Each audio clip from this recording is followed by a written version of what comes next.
Hi, and this is a small video about loaded potatoes. Now, loaded potatoes is made in two different ways, with many different versions. Whatever you consider loaded, you can put broccoli, onions, bacon, ham, anything you want.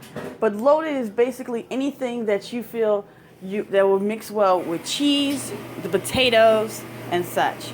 And if you're saying, "Oh, it's kind of loud," I'm washing clothes, so sorry about that. But I really wanted to put this on video because a lot of people go to Fridays and they get the loaded potatoes. And if you have noticed, or you're a person who's gone to Fridays for a long period of time, the potatoes have gotten a little bought from a refrigerator kind of S. They're not really made really very well. So I wanted to make a video showing what you can do at home, and a bit also just entertaining. I know a lot of people have gone and become vegans and vegetarians and such, but if you still eat cheese and bacon and meats and all that stuff like that, this is a great meal for football. I understand football is ended already by now, but baseball's coming up, soccer, all basketball. It's just a great thing to eat on a Saturday afternoon. I wouldn't say it's the quickest thing to do when it's done completely by yourself, but it is fun to do.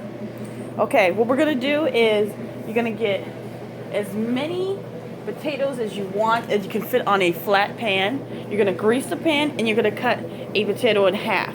Now this is a good size.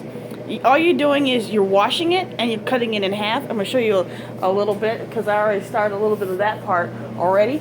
And you put it in the oven as halves. I made just a little bit about, and you put it up for 350 degrees. Now you can make it a little bit higher, but you really have to check it, and the whole process is similar to what you would do as a baked potato in a microwave.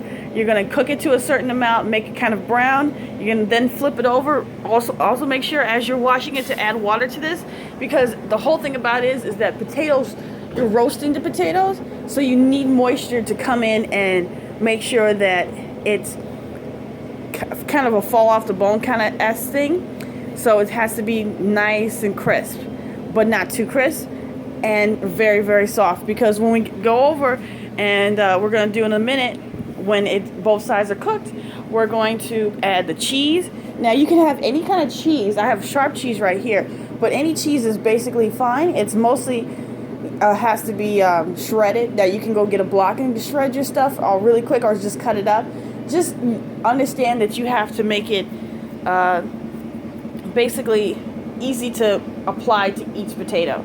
Now, when it comes down to meat, we're going to do something.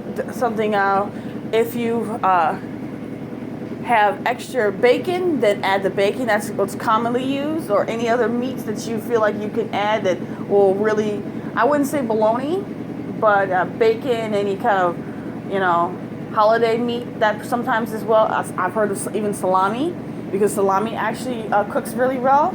But right now we're using actually ham, because we have some extra ham. If you notice, if it's in the wintertime, ham between January and before Easter is usually really cheap. They're just giving away because of the holidays. So we're going to use our excess ham. We're going to cut in little bits and pieces, and we're going to put it on. So we're going to wait a little bit. We're going to have a next video showing how to put it in, and I'm going to explain the two different ways how people use it. All right, bye.